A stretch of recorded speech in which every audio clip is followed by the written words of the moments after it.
Hi, Suzanne. Thank you so much for taking the time to be on the show today. I know we've been trying to do this for a while, so I'm excited that we finally get to have a conversation about you and your work. So thank you for being on the show. Thank you so much for having me. It's great to speak with you, Erica. I've been looking forward to this because I was able to meet Suzanne, I think it was a year ago when I was at UMass and had the wonderful chance to talk to graduate students, meet with you, and learn more about your work at that time. And you have just been doing you've had a lot of exhibitions since that moment where you're doing a really unique aspect to your shows, which is having a space that's an interactive space for children. Is that correct? Yeah. I started, I guess the first one was in May of last year. It was at the Eleanor Wilson Museum at Hollins University. And I have to give credit to Janine Culligan, who's the curator, the director of the museum. And so she was looking at my work and wanted to put it in a fairly large space. I think it was close to 2,000 square feet. And so she had the idea to I've been painting these makeshift studios for like caretakers or mothers. And so she had the idea to kind of rebuild, in effect, like one of those spaces in the center of the gallery, or create some kind of workspace. Maybe she came up with the idea of like a workspace. And I said, well, why don't we try to kind of borrow from the paintings in a way and recreate one of those spaces? So from there, it was really fun to work with the museum and actually sketch out like an idea for this kind of like shadow shape that could build a structure. And then she ordered this like hot pink vinyl for the floor to create kind of like a almost like sort of a reflection of the building in effect. So there was no building in the space, but there was like these surrounding planes. It was like a very painterly idea kind of about how to suggest the space. And then within that, we had a book project that was like based on a small house. So people were kind of building their own little studios in this studio. So it just kind of snowballed on itself. But we also included a library in that particular show too. I had a selection of books about artist mothers and the creative practice and some different books, some of my own influences. And then we also had like a children's book section too of selected books that, on different topics like color. Harold and the Purple Crayon was in there. And all of that was just connected to the relief that I find when I go to a space. Like we have a local botanical garden, for example, and there's just a small space that's like carved out where kids can sit on the floor. There's like an array of different reading material or activities to do. And it just like gives all of us kind of a break to rest within that space because you're actively looking or you're like engaging. But then it allows you to rest or have a different experience and then kind of go back to it. So like prolongs the read of like your whole experience, helps people to linger, I think too. I think it is an incredible idea that serves caregivers that want to be invested and involved in an exhibition and really take it in, but many times it is not a safe space to be bringing young ones or others who don't have an attention span. So when I first heard about this, I was like, that is such a wonderful and political move too, in a space to allow caregivers to bring those who need a space where they can rest, break, and be invested and involved in a tactile environment. And I guess one of the questions that comes to mind for me is this the first time that you've worked like with an installation of sorts? I think so. Is that the Wow. time? Yeah, I think that is the first time. And we did get funding from like the Roanoke Arts Council. And the idea was for some parents who had left the workforce during COVID to kind of like have programming that was accessible for them, that was kind of geared toward them. That was like the impetus, I think, of some of that grant writing. But that is the first time I've thought about it a ton, about how I could involve installation. I thought about having some one of these structures kind of built as either a sculpture or an installation to walk into, but that idea of actually like an active space that was being used by participants, by viewers, by kids, and adults use it as much as kids do. I mean, you know, in terms of it really it allowed for just a very different opening, a different way, that different conversations that I have in the gallery with people. I think it puts people at ease. And so yeah, it's added a lot. And I think the visual dynamic of it too, the way that, like I said, it was like this suggestion of kind of a studio or a structure, those large geometric shapes, they really kind of activate the installation of the paintings on the wall too, because it takes just like the typical gallery floor. And I've been generally adding some kind of fluorescent shape that is very angular, so sort of suggests a perspective within that, and it transforms the gallery. Well, I love how you said shadow shape previously. So taking these shapes that are found in your paintings, and then redirecting the eye in a way into a similar shape on the floor so that everything is activated and connected. And again, this idea of these makeshift studios that you then get to basically, it sounds like, inhabit a painting on the floor. So it really allows the viewer to be involved and explore your work in a very different way. And I know you have a show up right now at Rosemont College that also has a space like this. Do you feel like it's evolved as you've moved forward, based on the space or your experience previously installing this, or even based upon your paintings as they've evolved? I think it's affecting my painting. It's affecting like the shape choices in my newer paintings. The installation at Rosemont is on a smaller scale, but my son helped me to do it, which was really interesting, actually. And he kept, I had a very clear plan, and he kept saying, like, let's just wing it. Let's just, and I was like, no, I have a plan. But you know, in doing this, we used gaffer tape, like this fluorescent gaff tape, to like create a pattern on the floor. And it was really, I think, to have his help, and also for him to kind of have ownership when he came to the opening and when he was explaining it to other people. It was a really different kind of experience. So it was smaller scale, that particular one, but I'm interested in how they will shift. I mean, that was chosen specifically for the gallery floor at Rosemont and for that space, to try to kind of transform that space a little bit more. So it's definitely going to have a lot to do with the gallery, I think, that I'm choosing, in terms of like the evolution, I think, of this idea. Yeah. And you mentioned that you feel like it may be impacting your paintings a bit too, because like you mentioned, these makeshift studios, I love looking at your work, as a female painter who is also a mother, and seeing these figures of these female painters, some at night, some in the day, in the process of creation, and all in these, like you said, like some are outside working, some are in, like a van working, etc. So can you tell us now a little bit about the work you're making right now? Sure. Yeah. So this work started, it started sort of at the beginning of COVID, but the idea is very much that the studio is not a fixed space. And so that's why you're seeing these women or caretakers, you know, working in, sometimes just working in the landscape, or the building kind of dissipates into the landscape, or it's half constructed, or it's a van, or, you know, so I think combination of kind of COVID and having young children, I had to really change my own studio practice so much. And also conversations with other caretakers or mothers about how they were creating space for themselves within motherhood, within COVID too.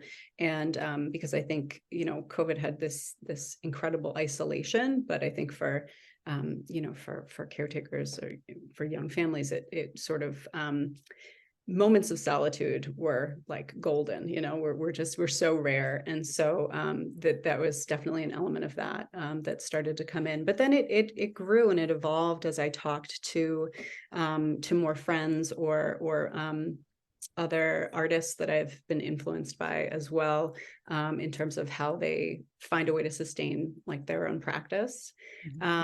And yeah, so the color is really kind of, the color came in too at that point, to kind of push away from reality, I think. This is not about escape. This is like about finding a place to like reflect and refuel. That's very much how I think about them. And I think there's something very kind of like, there's like a healing or a creativity within that color that I think ends up being pretty poetic. And it's also a color problem. I mean, I'm very much like a painting nerd in terms of my you know, I do love color theory and thinking about how color reacts against color. And so by bringing in this new challenge of some really fluorescent pigments, they make me look at other colors I would take for granted, like just a simple gray, black and white out of the tube, you know, next to a fluorescent color, then kind of like turns into a strange blue. So it pushes color because of the relativity. And so that came in sort of as another element, I think, to like support these figures and kind of speak to like the kind of the sacredness in a way, like of some of these spaces that they're creating. One other thing I noticed in your work, well, there's quite a few things that I love about your paintings, such as the paint application, the geometry found in there and composition, but also the light. Light seems to be such a core part of your work. Can you talk a little bit about that? Sure. Yeah.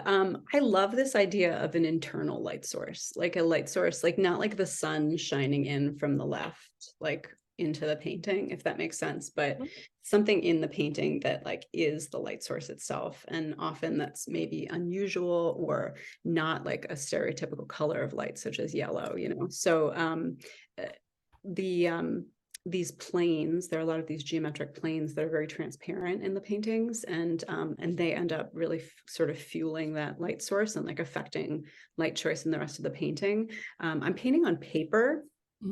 This Arches oil prime paper, and I'm starting with a very thin wash of that fluorescent color. So like the luminosity of kind of like light bouncing off of that page and coming out.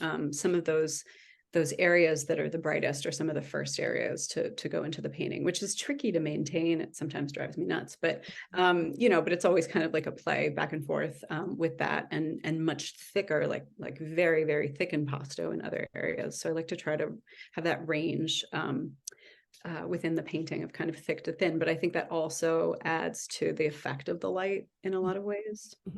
Now, do you typically paint on paper? And if so, I'm curious as to why that is the structure that you paint on. It started during COVID. So I mean, I and I still do. I mean, I love painting on canvas or linen stretched, like quite large.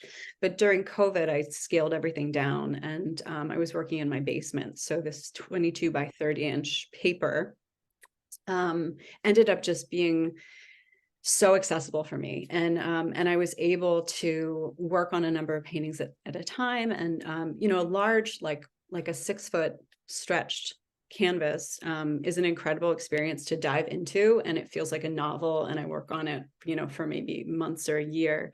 The works on paper end up feeling more like short stories, and so I could kind of have more of them going. I could take more risks. Some of them work, some of them don't, but they were on paper, so it was very easy to like store them or sort of shift back and forth between them. So it's something very freeing, I think, in moving to the paper. Also, let's just talk about, you know, shipping a show across the country, right? I mean, it's cheaper, it's sustainable. You know, I can stack these up with foam core, and send them with a pack of magnets, you know, to install like a show with 20 paintings. So I really like the flexibility of this, like across the board.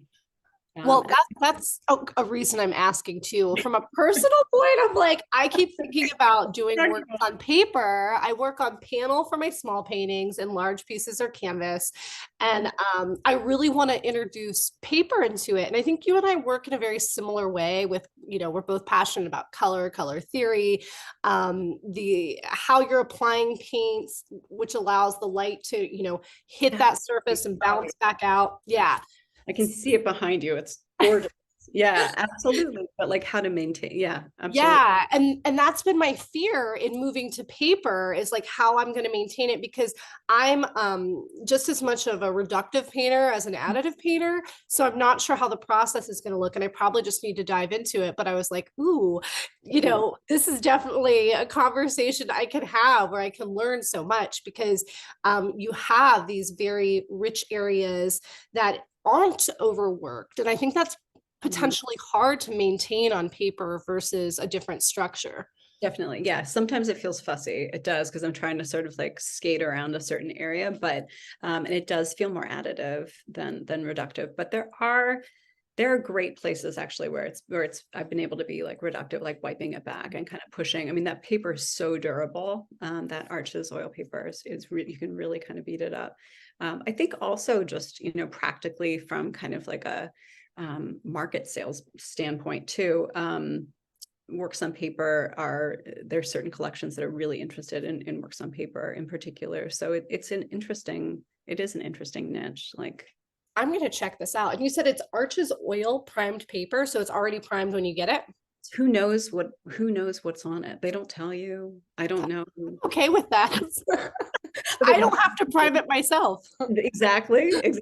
And it really feels like paper. It does not. So I'll draw on it with charcoal to begin. And there's actually a lot of charcoal left in my painting that I then will like spray varnish on top so it's fixed. But I think there's so many painters who have sort of fought between painting and drawing for years, where they're trying to get their paintings to feel more like their drawings, right? And so I think that this really offers like a very nice way to kind of build the combination. Literally gonna buy it when we get off of here.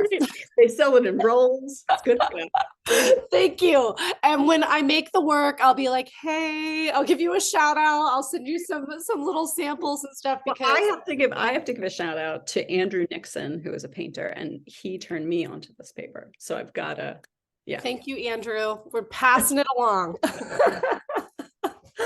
Oh man. So I wanted to go back to the idea driving your work in terms of these makeshift studios, and share this story with you that I think you would appreciate. And I found this online about Lois Dodd, and I hope I'm accurately representing it. If not, somebody can let me know. I cannot find it again. I've tried to find it, where she discusses having a child, and how she was able to maintain her studio practice was she would literally find any scrap of wood that she has, gesso it really fast. It could be any shape, she was whatever. And then she would take her child out to the landscape with her, and then for lack of a better way of describing this, pretty much tie them to a tree, not like up against a tree, but like a leash of sorts. Yeah, so they could totally. play. Yes, free range. Yeah, free range, exactly. So they could play, but they weren't going to wander off, and she could paint. And I found this story so incredibly inspiring. I'm not going to go out and do that, because we of course couldn't do that today. It was a different time. It was a different time, and I'm sure their child grew up to be fine. But I loved that she was able to find a way. Yeah. And I think that's the key, finding a way. Yeah. And that's what I see in your work, is not just incredible painting. Like I said, I love being able to see like this line from your drawing that you're bringing through. I'm looking at composition book right now, which is just beautiful. Seeing that line, and also that play with light, which I think is just so fun. But you're showing women finding a way to make it work, which is really important. Thank you so much for saying that. And I'm really glad that you're bringing up Lois Dodd, because I I've been collecting. So initially this started because I was talking to other friends about like their own creative practice, be it, any, didn't have to be art making, but any kind of creative practice. But lately I've been looking more and more into art history because I've been learning about artists who I just never knew had kids. Like I never knew Lois Dad actually had a child. So I recently was reading about Barbara Hepworth, the British sculptor, 20th century sculptor who had triplets, and just sort of how she managed all of that, without like a lot of means. And so I'm finding there's a beautiful like pictorial, it's like her biography and photographs. And I'm taking like, so much inspiration from some of these photographs of Barbara Hepworth that I'm finding. But anyway, finding different, either from their artwork or from photographs of their creative process, some of these artists who in fact were mothers that I didn't know about, and just kind of like how they juggle that. Isn't it amazing? And now Yes. I'm like, oh my gosh, I'm hoping it was Lois Dodd and I'm not misquoting, but I will give an update on that. But I'm 99% sure. It's quite all right. It's quite all right. The idea is there. The idea is there. But what you were mentioning, where there were these female artists that ended up having children, and we never knew about it because Right. in many ways it had to be hidden. Mm-hmm. Exactly. There was not so long ago, I want to say this was maybe 15 years ago. I think it was through that journal Meaning.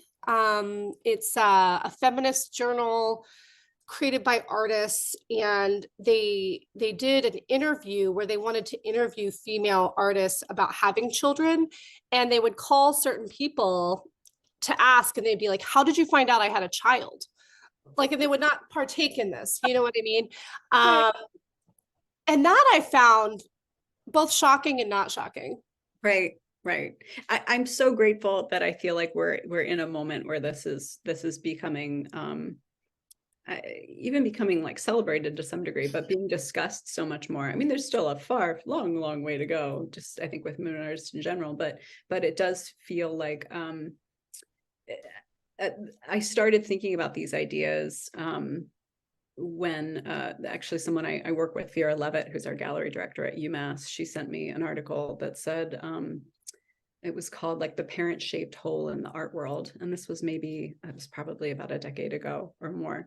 But just starting to kind of look at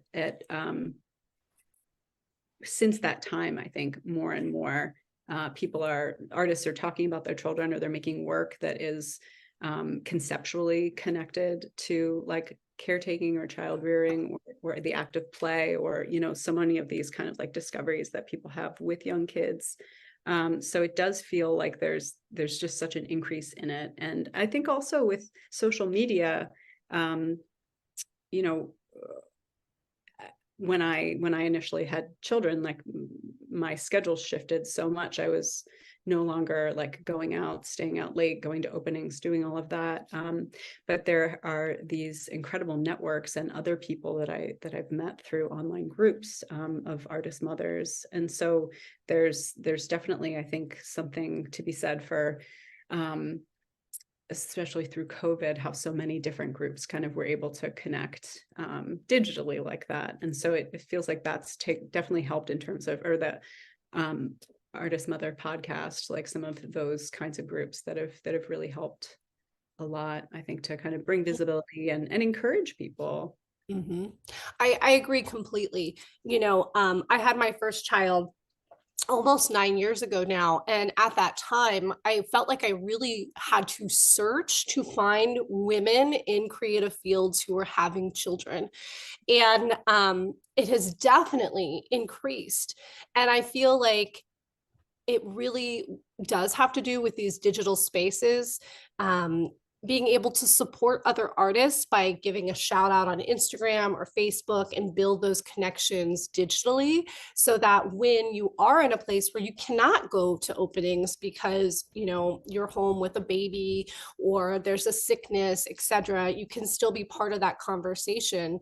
And I think COVID, you were mentioning this earlier, one of the feelings I had regarding COVID is that people who may not be directly impacted by having children get to experience what a lot of caregivers go through, which is when you can't go out. And I thought there was an interesting thought line there for what that meant, for being able to adjust schedules, work from home, etc. That really positively impacted caregivers, you know. And I also just wanted to say, Lewis Dodd did have a child. I wasn't making that up. It was all there. And if anybody does find that story, please send it to me because it's such a gem in my mind. So now I want to take it back. Sure. And I want to know a little bit about you and your background. Like where were you born? Where did you go to school? How did you get into this path of painting? Sure. So I was born in Philadelphia. I grew up in Narberth, Pennsylvania, and my dad is the local judge in that area, actually. And my mom was always creative, and she had this business when I was maybe she had this business maybe when I was like 8 years old, probably, called Marvelous Marbles, and it was like a trompe l'oeil home painting business. So she would like come into your home and make your wooden molded fireplace look like it was made out of marble, or she would do like wall treatments, and she'd do stencils, and it came through like a good family friend of ours who had a similar business, and her basement was this like incredible studio where she had this workshop. She taught women how to do this, and I just remember like walking down those steps and like seeing that space. It was really incredible. And so I think, I was thinking about sort of, I've never explained how I started painting in this way, but I actually really want to give my mom some credit, because I think that I just recall like her supplies and going to the house painting store with her, that like looking at like the size of these really specific brushes she would need for certain wall treatments, and like coveting these really cool supplies. And she used natural sponges to like create wall treatments and things like that.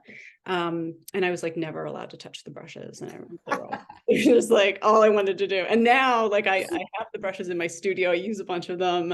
It's great, but I do think that had a huge impact on just like how accessible paint was, and like getting physically comfortable with paint. And they did teach me, my mom and this woman, Virginia Garwood, like they did teach me a lot of these techniques, and I did it for a little while out of college to like make some money. But I do think that is like sort of like an earliest experience with paint was great. But also, growing up so close to Philadelphia, we would go to the Philadelphia Museum of Art pretty frequently.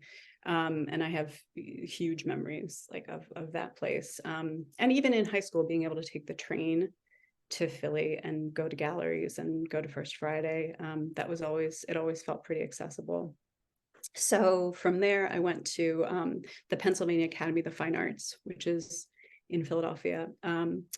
And I did a dual degree program with the University of Pennsylvania. So Pennsylvania Academy of the Fine Arts did not have a bachelor's degree at that point. So I have a certificate in painting from them, and then a B.F.A from Penn. So it was like a 5-year degree program, but it was great to get all my art history classes at Penn, to have access to that library, to like be on that campus. Like it was I had to go to school during the summer. Like it was a lot of school, but I sort of liked having like 2 different spaces, one for like sort of cleaner academics, and one for getting really dirty.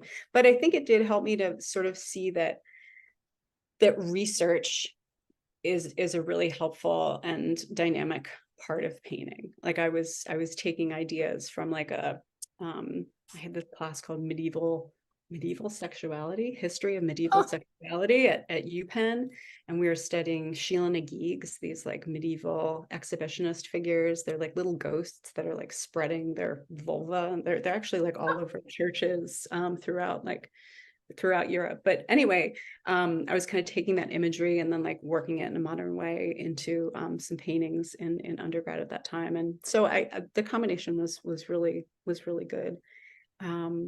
And Now I want to learn all about that. That's like they're fascinating. great. Yeah, they're wonderful. They're wonderful. I'll send you some of them. Please do. I have a few hidden. I'd like to hide them in paintings. They're hidden in a few. Maybe you'll find a few on my website. This is why I say like painters have a really good sense of humor, and it's like a painter humor where you hide things or you do something that like other painters will be like, oh, look at that. You know what I mean? So I love that's that. cool. I love it. Yeah, so from there, so from college, I worked in art restoration for a couple years, so like fixing damaged paintings, and I worked with like a private firm in Philadelphia, and that was great to really learn a lot about like the mechanics of a painting in a way, or kind of like how things were built, how things were traditionally built, and my color mixing. I would actually mix color and do sort of like in painting in areas, and I think that that just gave me, I don't know, gave my color like more of a specificity or more of like an intention in mixing color. But ultimately, I didn't love that isolation of like being alone in a lab. So I went to grad school very much with the intention to look into teaching, try out teaching. And I chose Indiana University in Bloomington because I could teach simultaneously as I was getting my M.F.A. And I loved it there. It was great. That was a 2-year program. Indiana University has such an incredible program. You know, I mean, such a great painting program. And it was one I looked into as well. Because of the focus on painting and celebration of it. Definitely.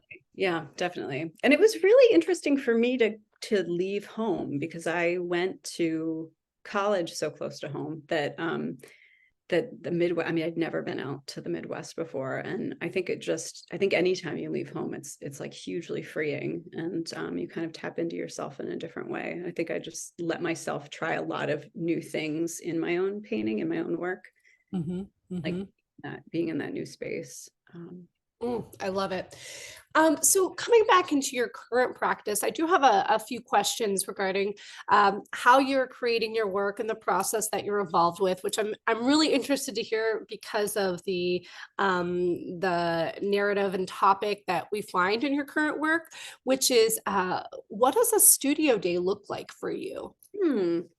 Great question. A studio day for me, I was trying to get to my studio today, but the bridge was out and I couldn't get into the city. But anyway, a studio day is really a sacred thing, I think. And I don't take them for granted because I'm very busy. I teach full time. And when I go to my studio, it's like I'm going camping. Like I pack so much. I pack,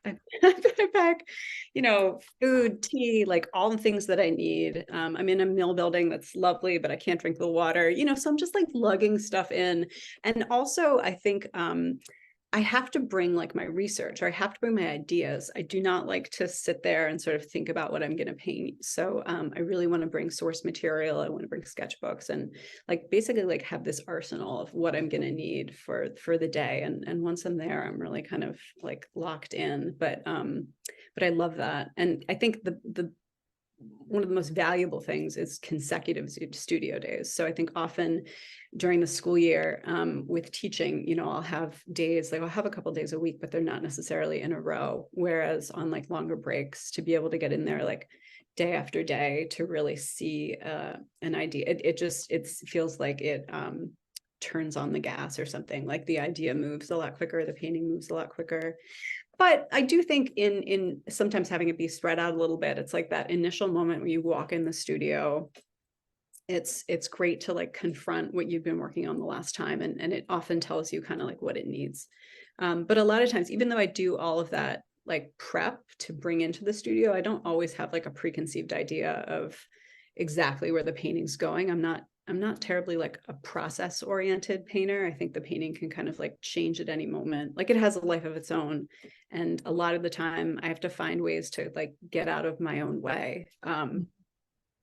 To sometimes, I don't know, not get stuck in sort of like a rut. I think sometimes I don't really trust myself so much as an artist. It's weird to say, but I'm always looking for like a new opportunity or something I haven't thought of yet. Like I feel like there's always something I haven't thought of yet. And so I like to work on multiple pieces at once so that I can kind of like put one away when I'm starting to get in my own way, if that I makes get sense. that. I totally get that. In terms of like, I used to have this thing where whenever there was something going positively in my painting, I almost like threw a problem into it. I tried not to do it all the time now because it was a Yeah. lot. Yes, yes. But I think as painters, that's something that we do to keep it interesting. And I Mhm, think we almost like that mhm. battle, for lack of a better term. It's true though. Yeah, that curiosity like is Mhm. so it's so key to sort of I don't it is it's very much a discovery, I think, Yes. being in there and like ways to kind of keep that fresh Mhm. feel very important. Yeah. So when you start on a new piece, like first off, I have to say I love picturing, like as you were describing, like your tea and your water and your research. I'm like picturing this big backpack, like camping backpack, Yeah, yeah, yeah. which again just illuminates your paintings even more for me. Um, and so you're in there when you start a new piece. And it's like a fresh new piece. Is it typically based off of sketches that you've done previously? Like, what does that look like? Yeah, so I'll do a wash generally. Like I'll do like a really intense color. Lately I've been doing intense colors. I wouldn't necessarily always do that, but so the color kind of comes first and like dictates part of the idea. And then I'll have my sketchbook where I've kind of like they're really crude, you know, like I don't do like a finished pencil drawing, but I have a lot of information about sort of where I want placement or different variations. And so a lot of times I'll start with charcoal, like on that ground. And then sometimes I have to figure out like what I need in terms of source material. There's a lot that I pull out of my head or that I'm just responding to the painting. But I very much, I mean, I am a figure painter kind of like deep down inside. And I love having, you know, some information out of the mirror. A lot of time I have a huge mirror in my studio that came out of someone's bathroom. So a lot of times you'll notice in my paintings, they often look like me because I'm kind of like sourcing my own body in a way to just figure out how a pose would be or something like that. Sometimes I'll I'll take a video of sort of like a kind of movement that I'm looking for and then find like a film still from that to work from. So it helps with the figures to have some element, generally like some kind of source that I'm looking at, whether it's the mirror or some kind of image. And lately I've been finding just so much inspiration in these studios of other painters in art history who had kids, if there are photographs of their studios or especially images of them working. I found this great like archive through Otis College of Art of Woman House, this project in San Francisco that Judy Chicago was a part of, and you know, these images of women, like the kind of like demolition and rebuilding of this art center, of this studio space that they collectively built. Like those are the kinds of images that make me crazy. Like I love them. So I have lots of files on my computer, and I love printing out really crappy black and white photocopies because they allow me to invent more. Like I don't want to be like, I want the photo to dictate anything to me, but if I sort of have like a hazy sense of like where, you know, a pose or something, it's really helpful to use that. I love that too. Like, I never want to have like a crystal clear reference. I want something that is like all like digitalized and you can't really see a crisp edge anywhere, just to have like this impression, almost like a dream-like memory of something, Yes, yes, that you yeah. can interpret as you move through with paint. Oh, I love it. Good point. So I would love to hear if there is any advice that you have received throughout your career that has really stayed with you, or if there's advice that you like to give students that you find incredibly helpful to share with everybody listening. Hmm. Well, I think there is, I talk about paint, you know, so much with my students, but and color. And so there's a painter named Brian Chu who teaches at the University of New Hampshire, who I worked with. I taught at UNH for 4 years before coming to UMass, where I teach now. But and Brian would say, you know, sometimes color is mud, and sometimes mud is color. And Hmm. different artists have said that in different ways, but yes, I mean, like sometimes color is mud. It doesn't function the way that you want it to. That doesn't mean that it's brown, by the way. Like that could be a bright color too. Like it just doesn't, it doesn't, I think, illuminate maybe like or give you the intention that you need. But sometimes mud can be like incredible color, like a sort of gray can push into like a beautiful violet depending on what it's surrounded by. And I think the relativity of color is like really what I love about it more than anything. Yes, I'm using these fluorescent paints right out of the tube, but like it's not actually about that at the end of the day at all. And I don't think I'll be doing that for my whole career. It's how those colors like push and play with each other. And just that idea of relativity, I think, extends out into like all points of life, not to get like too huge with it, but like that saying, like sometimes mud is color, sometimes color is mud. Like I do think about that sort of in like a more wider sense than just the studio. And something I tell students is that they can't use every spice in the spice rack. So like, like I know you want like a lot of color within your painting, or you want a lot of ingredients, but you can't taste the soup if there are like too many ingredients in there. So sort of selecting the combination that's really going, again, it's about relativity, like selecting like what's going to bring out what can yield a much more intentional, effective result. Of course, try everything, like throw it all in there for sure. You got to do that to start, I think, but then like learn from that and sort of synthesize like your combination. I love that. I absolutely adore that saying, because I think it's a really nice way to be saying, look, don't throw everything into that painting or it's not going to work. And it really reflects the idea that sometimes color is mud, like what's going to happen when everything's in there? It's not going to be working. Same. It's all going to taste the same. Yeah. And so I think that's really wonderful. And like you said, it also applies to outside of the studio as well, just in terms of life. I think there's so many lessons that we learn in painting that are applicable to life as a whole. Yeah, absolutely. Absolutely. Well, I could talk to you for hours, no joke. Pleasure. Like we can like geek out about painting and color and life and all the things that are surrounding it.